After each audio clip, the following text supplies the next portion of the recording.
ಒಂದಾನೊಂದು ಕಾಲದಲ್ಲಿ ದಟ್ಟ ಕಾಡಿನಲ್ಲಿ ಬೋಲು ಎಂಬ ಮೂರ್ಖ ಸಿಂಹವಿತ್ತು. ಬೋಲು ದೊಡ್ಡವನು, ಬಲಶಾಲಿಯೂ ಆಗಿದ್ದನು. ಹೆಚ್ಚು ಚತುರನಾಗಿರಲಿಲ್ಲ.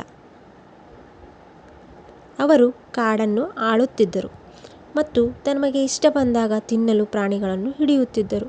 ಅದೇ ಕಾಡಿನಲ್ಲಿ ಮುನ್ನು ಎಂಬ ಬುದ್ಧಿವಂತ ಮೊಲವಿತ್ತು. ಮುನ್ನು ಸಿಂಹದ ಮೂರ್ಖತನದ ಬಗ್ಗೆ ಕೇಳಿದನು ಮತ್ತು ಅವನ ಹಿಡಿತದಿಂದ ಸುರಕ್ಷಿತವಾಗಿರಲು ಬಯಸಿದನು. ಒಂದು ದಿನ ಬೋಲು ಮುನ್ನುನನ್ನು ತನ್ನ ಮುಂದಿನ ಊಟಕ್ಕಾಗಿ ನಿರ್ಧರಿಸಿದನು. ಅವನು ಒಂದು ಪೊದೆಯ ಬಳಿ ಕುಳಿತಿದ್ದ ಮುನ್ನುವಿನ ಹತ್ತಿರ ಬಂದು, ಮುನ್ನು, ನಾನು ಇಂದು ನಿನ್ನನ್ನು ತಿನ್ನಲು ಬಯಸುತ್ತೇನೆ ಎಂದು ಹೇಳಿದನು.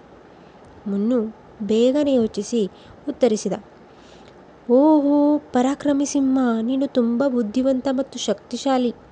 ಆದರೆ ನನಗೆ ವಿಶೇಷ ಸಂಪ್ರದಾಯವಿದೆ. ನೀವು ನನ್ನನ್ನು ತಿನ್ನುವ ಮೊದಲು ನನ್ನನ್ನು ಕಾಡಿನ ರಾಜನ ಬಳಿಗೆ ಕರೆದುಕೊಂಡು ಹೋಗಬೇಕು. ಆದ್ದರಿಂದ ಅವನು ನಿಮ್ಮ ಶೌರ್ಯವನ್ನು ವೀಕ್ಷಿಸಬಹುದು.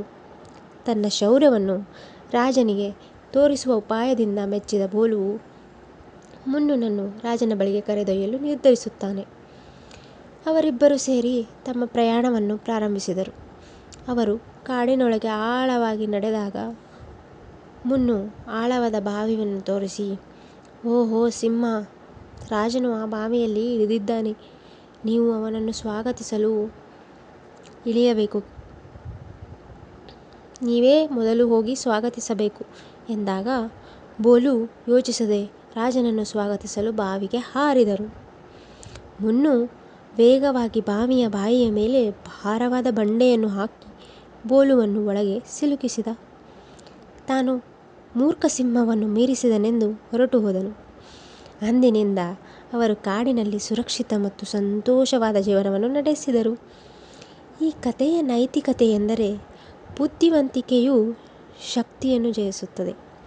ಅಂದರೆ ಶಕ್ತಿಗಿಂತ ಯುಕ್ತಿ ಮೇಲು. ಗೆಲ್ಲುವವರು ಯಾವಾಗಲೂ ಪ್ರಬಲರಲ್ಲ, ಆದರೆ ಬುದ್ಧಿವಂತಿಕೆಯಿಂದ ಗೆಲ್ಲುವವರೇ ಪ್ರಬಲರು.